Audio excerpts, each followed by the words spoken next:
출애굽기 10장 8절에서 11절 말씀 중심으로 하나님의 말씀을 함께 듣겠습니다. 출애굽기 역사는 역사의 한복판에서 이루어진 실제적인 영적인 싸움입니다. 현실적인 이스라엘 백성과 애굽과의 전쟁의 역사가 바로 출애굽기에 기록되어 있습니다.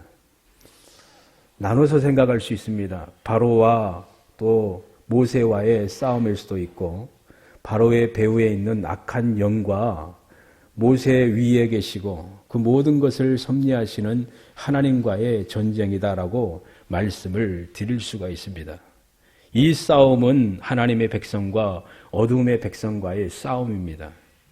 이 싸움은 하나님이 위에 계시기 때문에 전적인 하나님의 승리가 예견된 것이요, 하나님께서 싸우시니 그의 백성은 전쟁에서 승리하게 됩니다. 이 구약의 역사가 전쟁의 역사이죠. 영적인 전쟁의 역사이죠. 실제적인 한복판에서 사람과 사람과의 싸움이 있고 사람과 사람과의 신앙적인 믿음의 싸움이 있지만 그 안에는 영적인 전쟁이 있음을 우리는 알고 있고, 신약 성경도 동일합니다. 하나님의 백성과 어둠의 영들과 싸우는 영적인 전쟁이 기록되어 있는 역사적인 기록입니다. 그리고 이 시대에 살고 있는 저와 여러분도 동일합니다. 하나님의 자녀요, 하나님께서 특별히 여러분을 선택하시고 하늘나라의 시민으로 뽑으시고 하나님의 나라를 이루어 가시는데 그 주인공이 여러분이요, 여러분이 이 땅에서 영적인 전쟁의 삶을 살고 있다는 것을 기억해야 되고, 한순간도 마음을 놓아서는 안 될 것입니다. 우리의 마음을 굳건히 붙잡고 살아계신 하나님을 바라보며 예수님 안에서 성령의 인도하심 가운데에 하나님을 향하여 믿음의 삶을 살아갈 때에 수없이 많은 공격이 있을 텐데 그 공격을 당당하게 예수 그리스도 이름으로 이겨낼 수가 있습니다. 영적인 군사요, 그리스도의 군사가 바로 저와 여러분입니다. 오늘 귀한 말씀을 통하여서 하나님 우리에게 교훈해 주시는 그 말씀을 마음판에 깊이 새기고 또 이 말씀을 붙들고 믿음의 삶을 승리롭게 살 수 있기를 소망합니다.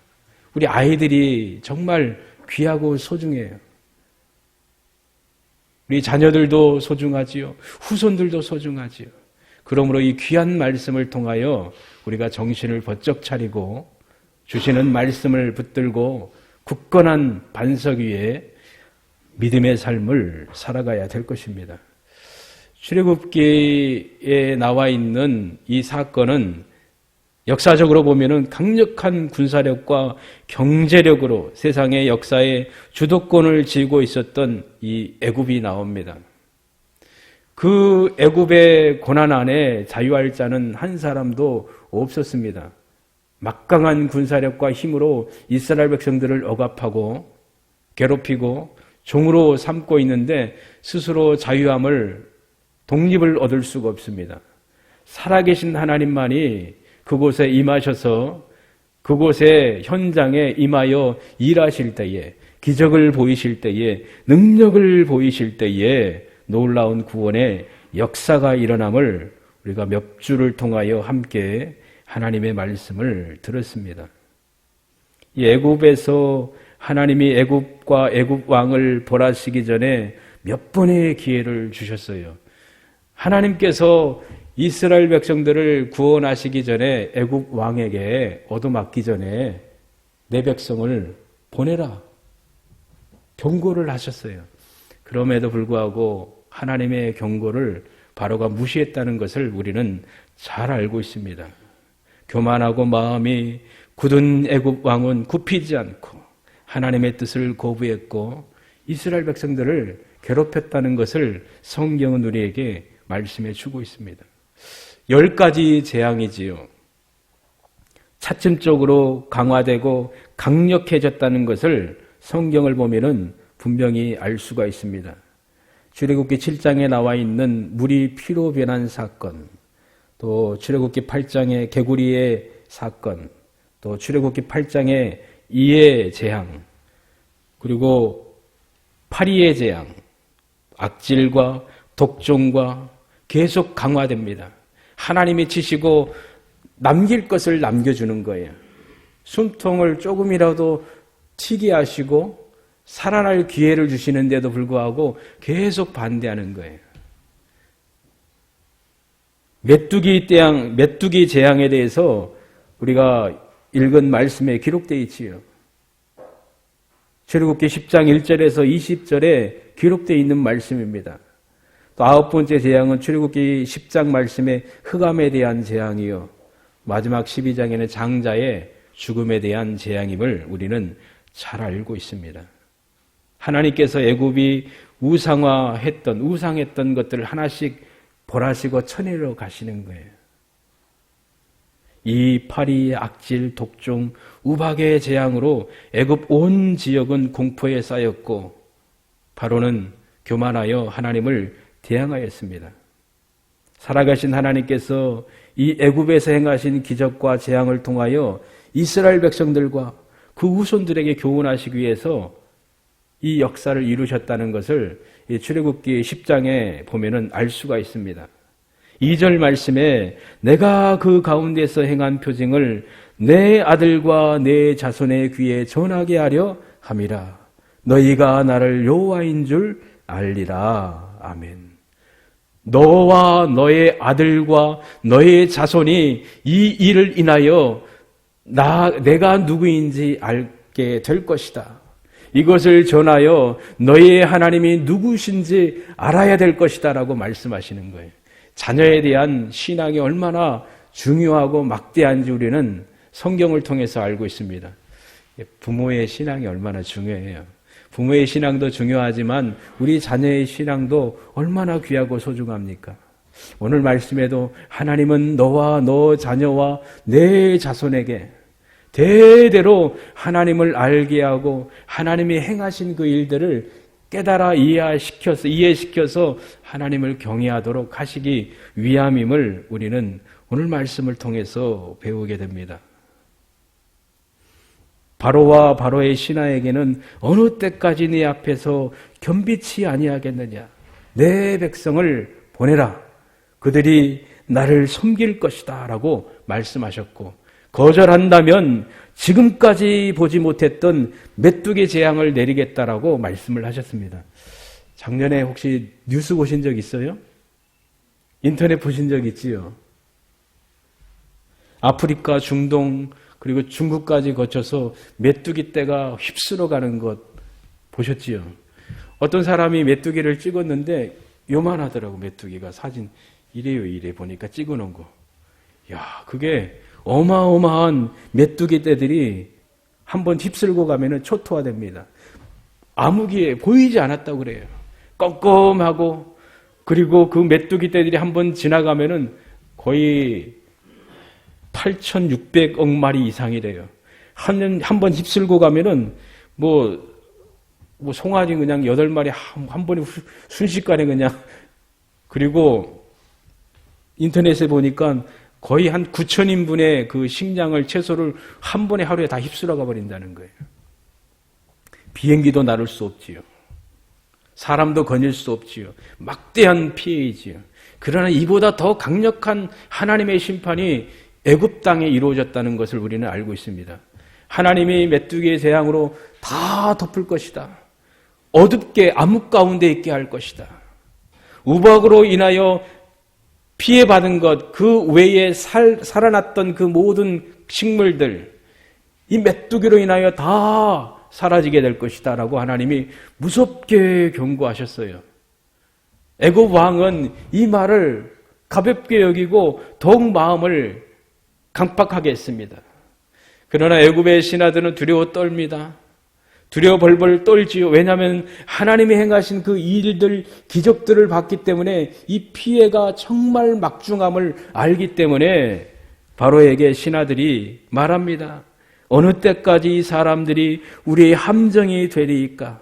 그 사람들을 보내어 그 하나님 여호와를 섬기게 하소서. 왕은 아직도 애굽이 망한 줄을 알지 못하시나이까? 애굽이 망해버렸습니다. 더 대항하다가는 큰일 납니다. 그러니 빨리 보내서 그들이 하나님께 예배하도록 보내게 해주세요라고 요청하였지만 바울이 거절한 것이, 이게 바로가 거절한 것이지요. 모세를 불러서 누가 가기를 원하느냐? 하나님께 예배하러 올라갈 자가 누구냐라고 모세에게 물었습니다. 모세는 여호와 앞에 절기를 지킬 것인지 우리가 남녀노소 우양을 데리고 가겠나이다.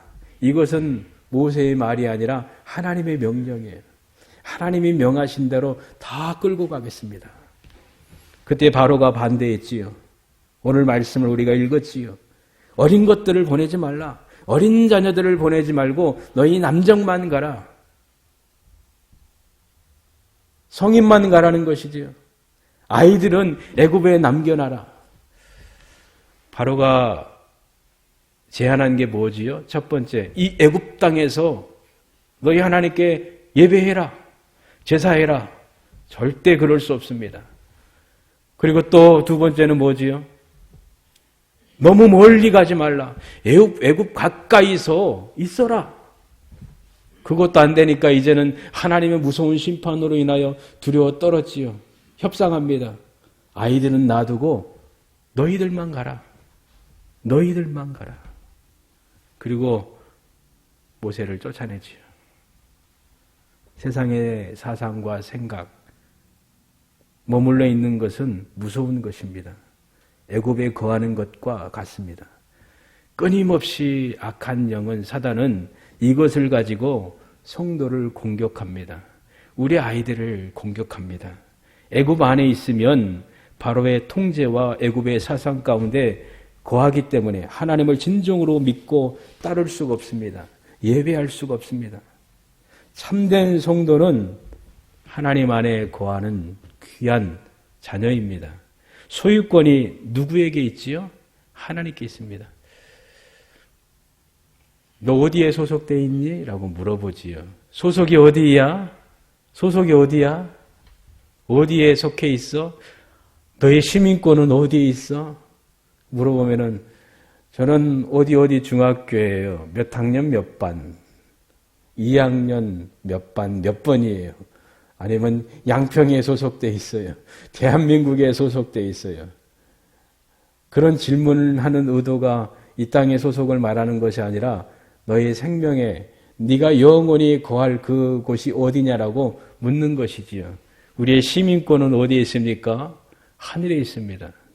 하나님 나라의 시민입니다. 나는 예수님께 속한 존재요. 하나님 나라에 속한 존재입니다. 나는 하나님의 것입니다. 고백하며 당당하게 말을 해야 될 것입니다. 주인은 세상과 어두움의 영이 아닌 살아계신 하나님이십니다. 골로새서 3장 1절에서 2절 말씀에 너희가 그리스도와 함께 다시 살리심을 받았으면 위의 것을 찾으라.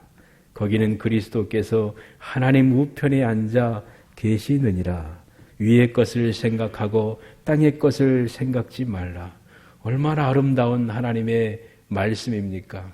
이 말씀을 읽을 때마다 아름다움이 보여지고 느껴지고 주님을 보게 되니 얼마나 영광된 말씀입니까? 하나님 보좌 우편에 앉아 계신 예수 그리스도, 그분을 바라보며 위의 것을 구하며 땅의 것을 찾지 않고 하나님의 나라의 삶을 살아가는 자, 바로 저와 여러분입니다. 그리고 우리 자녀입니다. 너희가 그리스도 예수를 주로 받았으면 그 안에서 행하되 그 안에 뿌리를 박으며 세움을 입어 교훈을 받은 대로 믿음에 굳게 서서 감사함을 넘치게 하라. 아멘. 한마디 한마디 마음에 깊이 새겨야 되고 또 묵상해야 되고 생각해야 되고 또 이 말씀을 의지하여 기도하며 찬양하며 감사해야 될 것입니다. 이렇게 아름답고 우리 마음을 떨리게 하고 감동케 해주시는 귀한 말씀. 원수의 계획이 어떻습니까? 온전한 구원이 아닌 불완전한 구원, 흠집을 내어서 쓰지 못하게 하려고 하는 것이 사단의 계략입니다. 나누어서 섬기기를 하려고 합니다. 약한 자의 전략이지요. 어린 자녀가 애굽에 머문다면 애굽을 떠나는 것이 아님을 우리는 잘 알고 있습니다. 하나님은 한 부분을 원하시는 것이 아니라 전체를 원하십니다. 다 원하시는 거예요. 하나님은 우리의 일부의 마음을 원하시는 것이 아니라 우리의 전인을 원하신다는 것입니다. 하나님은 여러분의 생명을 원하시고 취하시기를 기뻐하시는 거예요. 자녀와 부모가 하나가 되어 있다는 것을 우리는 잘 알고 있습니다. 하나로 연결되어 있는 귀한 은혜의 관계입니다. 하나님의 뜻은 온 가족이 애굽에서 나와 하나님 앞에 예배하는 것입니다. 죽음과 절망과 어둠에서 나와 생명을 받아 새로운 은혜의 세계 속에서 살아가도록 하시기 위하여 일하시는 분이 바로 살아계신 하나님이십니다. 생명으로 연결되어 있습니다. 유다가 요셉에게 한 말이 있지요. 다 무릎 꿇고 요셉 앞에 벌벌벌 떨면서 창세기 44장 30절 말씀에 베냐민만 놓고 다 가라라고 말했을 때 베냐민에 대해서 어떻게 말을 했나요? 아비의 생명과 아이의 생명이 서로 결탁되었다라고 고백을 했습니다. 그렇지요. 요셉하고 야곱의 그 관계가 아주 친밀하다는 것을 알고 있지요. 베냐민이 죽으면은 야곱도 죽은 것과 똑같잖아요. 생명으로 결탁되어 있잖아요. 여러분 그렇습니까? 지금 이 세상은 아이를 쉽게 낳고 쉽게 버리고 책임지지 않잖아요. 자기의 인생을 망가뜨리는 것으로 방해하는 것으로 여겨 악한 일을 하는 일들이 얼마나 많습니까? 생명으로 결탁되어 있다면 내 생명처럼 여긴다면 자녀에 대해서 쉽게 죄를 범하지 않지요. 믿음의 삶도 동일해요. 우리 믿음의 가족들은 남다른 것을 저는 잘 알고 있습니다. 아이들을 사랑하고 손자 손녀를 사랑하고 아직도 하나님의 품에 들어오지 못한 자녀도 있지만 위하여 걱정하며 기도하고 있다는 것을 잘 알고 있습니다. 주일날 여기 앉아서 예배 드리는 분이 계시지요. 그리고 가정에서 예배 드리는 분도 있지요. 그러나 주일날인데 우리가 한 시간 안에 한 공간 안에 하나님 앞에 이렇게 예배 드려야 되는데 우리 아이들은 다른 곳에서 자기 일을 행하는 아이들도 있고 가족도 있지요. 가슴 아픈 일이지요. 이 부분을 실제로 우리 피부에 적용한다는 것은 가슴을 찌르게 하는 일이기도 하지요. 그렇지만 하나님이 원하시는 것이기 때문에 단단한 식물일지라도 우리는 씹어서 소화해 내야 될 것입니다. 자녀들아 너희 부모를 주 안에서 순종하라. 이것이 옳으니라. 또 아비들아 너희 자녀를 노엽게 하지 말고 오직 주의 교양과 훈계로 양육하라. 다 주 안에서입니다. 아이들도 주님 안에서 아버지 어머니를 공경하고 또 위하여 효도하고 부모님도 주님 안에서 하나님의 거룩한 말씀으로 아이를 가르치고 훈계하고 교양으로 양육하라고 말씀하십니다. 자녀 그 자체로 우리가 기뻐해야 되지 다른 것으로 기뻐해서는 안 돼요. 그럴 때가 얼마나 많습니까? 우리 아이 자체 보는 거로 사랑하고 기뻐해야지 네가 무엇을 했기 때문에 나에게 어떤 보상을 해주고 나에게 어떤 기쁨을 줬기 때문에 내가 너를 더 기뻐하고 사랑한다라고 그렇게 생각하다 보면은 우리가 실망할 수도 있고 아파할 수도 있고 슬퍼할 수도 있어요. 예수님도 그렇지요. 예수님께서 우리를 보실 때에 우리 자체로 사랑하시고 기뻐하시는 거예요. 하나님 아버지께서도 예수 그리스도의 십자가와 부활로 우리를 구원하셨기 때문에 우리 자체를 예수님 안에서 보시기 때문에 사랑하시고 기뻐하시는 거예요. 우리가 기도 잘해서 헌신 잘해서 유능해서 전도 많이 해서 예배 잘 드려서 그것도 귀하고 소중하지만 그것 때문에 기뻐하는 것보다 우리 자체로 우리 주님이 기뻐하시고 사랑하신다는 사실입니다. 이 사실을 안다면은 내가 어떻게 살아가야 될지 잘 알지요. 그러면서 힘써서 믿음의 삶을 살아갈 수가 있지요.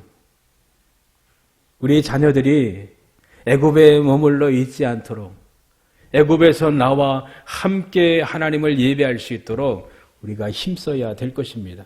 이 일은 우리의 힘으로는 불가능하지만 살아계신 하나님이 역사하실 때에 이루어진다는 것을 우리는 믿습니다. 그런 우리는 기도해야 됩니다. 아직 이루어지지 않았다 할지라도 우리는 인내하며 하나님 은혜를 부어주세요. 내 아들, 내 딸, 내 손자, 손녀 하나님을 경외하며 하나님을 기뻐하며 살게 하소서. 기도해야 됩니다. 악한 사단은 어린 자녀들을 애굽에 남겨두라고 합니다. 애굽에 자녀가 있으면 애굽과 완전히 끊을 수 없고 결별할 수 없습니다. 사단은 이것을 알기 때문에 큰 올무를 놓아서 하나님의 백성을 무너뜨리려고 하고 있습니다. 부모는 광야에 있고 자녀는 애굽에 있다면 얼마나 위험한 일인가요?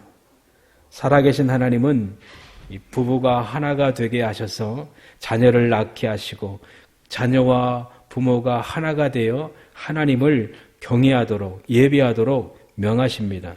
일부분이 아닌 전부를 하나님이 원하십니다. 주의 교양과 훈계로 아이들을 양육하는 것, 하나님께서 귀한 부모에게 주신 놀라운 은혜요 특권입니다. 이 일이 정말 복된 일이요 가정에서 참으로 중요합니다. 하나님의 나라의 삶을 살도록 하시는 것, 이것이 하나님의 뜻입니다. 잠언서 22장 6절 말씀에도 마땅히 행할 길을 아이에게 가르치라. 그리하면 늙어서도 그것을 떠나지 아니하리라. 우리 아이들이 하나님을 경외하고 하나님을 알고 하나님의 말씀을 깊이 마음에 새기며 하나님 경외한다면 그들이 늙어서도 하나님을 떠나지 않고 하나님을 경외할 것입니다. 진실로 우리 자녀들이 마음을 다하여 여호와를 의리하고 자신의 명철을 의지하지 아니한다면, 범사에 하나님을 인정하며 살아간다면 이보다 더 큰 복이 어디 있을까요? 너는 범사에 그를 인정하라. 그리하면 내 길을 지도하시리라. 아멘. 하나님이 인도하시고 지도하시고 가르치신다는 사실, 이 놀라운 일들이 우리 교회 안에 가득하기를 소망합니다. 조달을 참아 못하는 자는 그 자식을 미워함이라. 자식을 사랑하는 자는 근실히 징계하느니라. 잠언 13장 24절이지요. 아이들도 그렇습니다. 지혜로운 아들은 아비의 훈계를 들으나 거만한 자는 꾸지람을 즐겨 듣지 아니하느니라. 머리 컸다고 잘 안 듣잖아요. 말대꾸 하잖아요. 그게 아니라 내 엄마, 내 아빠. 거의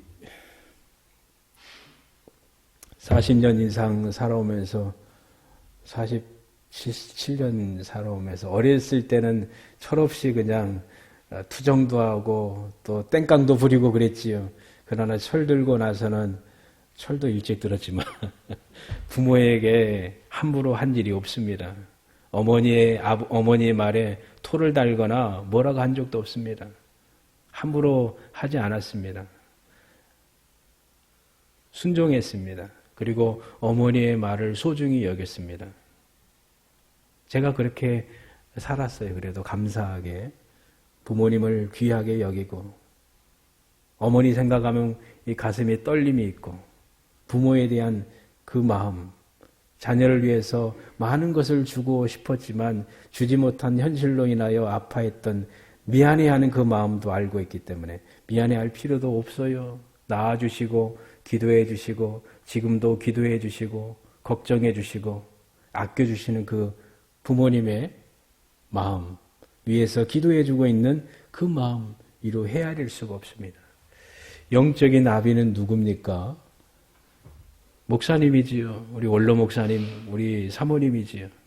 우리를 위하여 기도하고 걱정하며 애쓰는 영적인 아버지가 목사이지요.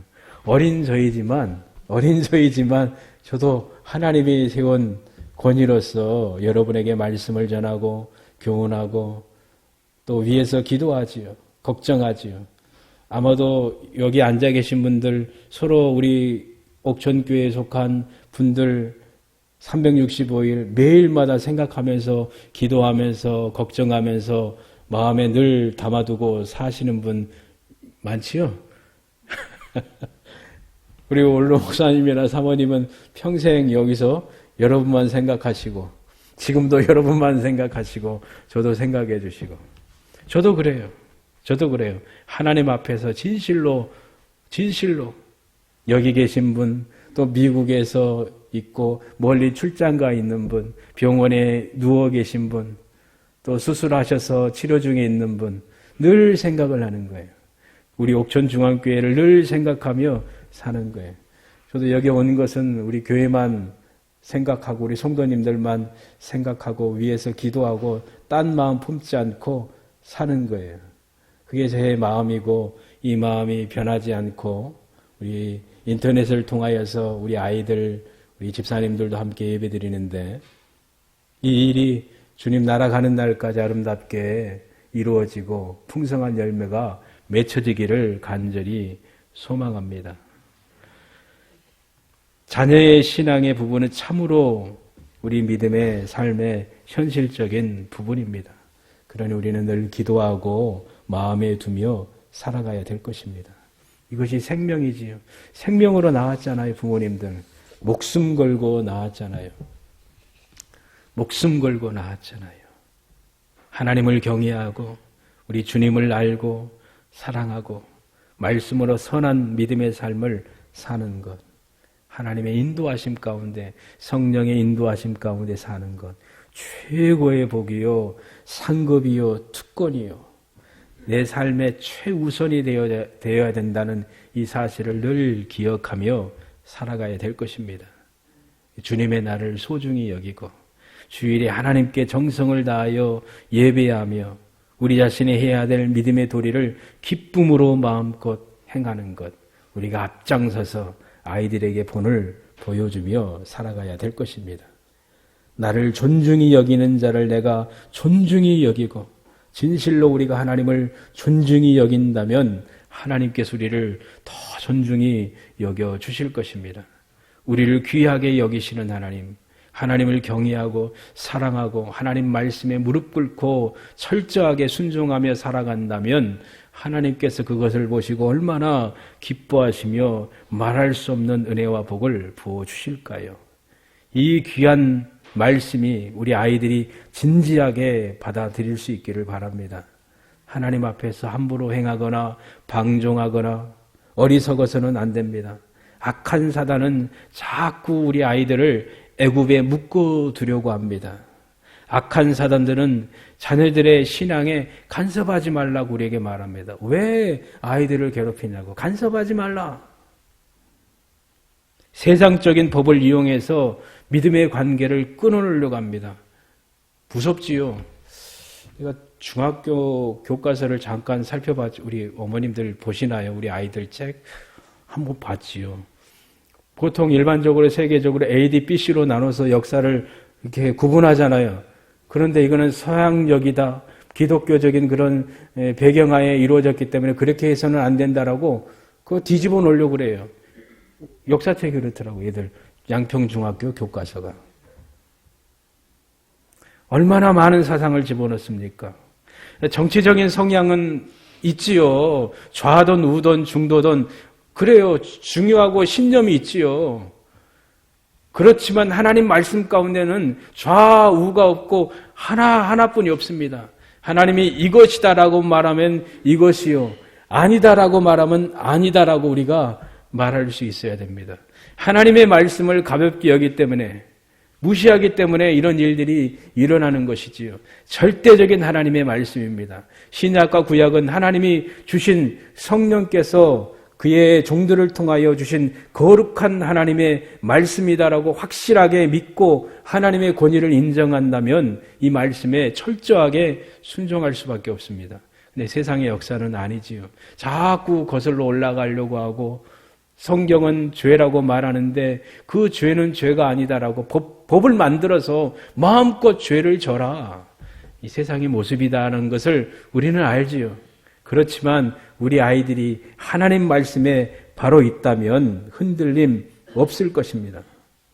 하나님을 믿고 헌신하고자 한다면 부모만 헌신하면 되지 왜 아이들에게 강요를 하느냐라고 사단이 유혹합니다. 시간이 약이지 때가 되면은 믿고 되겠지라고 말하지요. 위험한 말이죠. 많이 우리가 말하잖아요. 시간이 약이야. 시간이 다 해결할 거야. 그게 아니지요. 하나님이 해결입니다.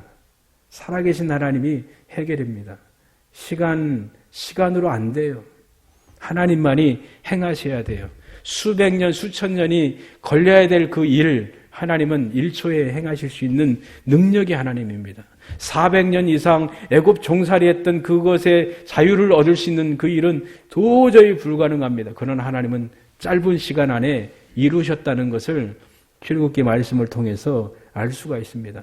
교회 가라고 조르지 마. 그래서는 돼요, 안 돼요? 교회 가라고 해야 되지요. 이해하지도 못하는 말씀 뭐에 이해시키려고 하냐. 그냥 놔둬라라고 하는데 그게 아니죠. 사단의 무서운 전략이잖아요. 말씀을 가까이 해야 됩니다. 영적인 것을 이야기하면 실증내며 거세게 반발할 것이니까 중단시켜라. 역효과가 일어나니까 불신앙에 빠질 수 있으니까 그만해라라고 사단은 자꾸 말을 합니다. 아닙니다. 하나님 말씀을 가르쳐야 되고 읽혀야 되고 알게 해야 됩니다. 그것이 사는 길이요. 그게 복받는 길이지요. 하나님의 뜻이지요. 교묘한 술책으로 파멸에 이르게 하려고 할 때에 부모는 자녀의 영혼에 대해서 책임이 있기 때문에 자녀를 영적인 권위로 주의 교양과 훈계로 양육해야 될 것입니다. 우리 자녀들 부모의 사랑과 주님의 거룩한 말씀 가운데에 우리 아이들이 주의 말씀을 듣고 순종하도록 우리가 기도하며 힘써야 될 것입니다. 내 아들아 여호와의 징계를 경히 여기지 말라. 그 꾸지람을 싫어하지 말라. 잠언 1장을 또 보면은 자세한 말씀이 있습니다. 우리 아이들의 마음밭이 길가가 돌밭, 가시밭이 되어서는 안 됩니다. 우리 아이들이 하나님의 말씀을 소중히 여기고 하나님의 일과 날들을 귀하게 여기도록 우리가 힘써야 될 것입니다. 하나님의 영광에 대하여 자랑스럽게 생각하며 위하여 살 수 있도록 우리가 힘써야 될 것입니다. 신실하고 충성된 믿음의 삶을 온전히 살 수 있도록 우리가 부단히 노력해야 되고 하나님의 은혜와 성령의 도우심을 구하며 살아가야 될 것입니다. 고난 앞에서 유혹 앞에서도 흔들림 없이 철저한 믿음을 행할 수 있도록 은혜를 우리가 구해야 될 것입니다. 다니엘과 친구들과 같이 수없이 많은 은혜가 그 안에 있지요. 우리 아이들이 다니엘과 그의 친구들처럼 요셉과 같게 하소서. 착하고 선한 마음으로 하나님의 말씀을 받아 인내하며 결실하는 자녀가 될 수 있도록 하나님 은혜를 부어주세요. 그리고 자녀와 자손들이 대대로 하나님을 알고 경외하는 것처럼 이 땅에서뿐만 아니라 저 천국에서 우리와 우리 자녀와 우리의 후손들이 하나님 앞에 예수 그리스도 앞에 예배하는 그날이 있기를 소망합니다. 천국에서 우리 함께 봅시다. 천국에서 만나야지요. 여기서도 오래오래 건강하게 하나님이 주시는 은혜 따라 사시되 복을 누리며 사시되 그날의 천국에서 우리가 나눴던 이 귀한 이야기들, 삶들, 헌신들을 주님 앞에 다 보따리를 풀어놓고 감사하며 찬양하는 그때가 있기를 소망합니다.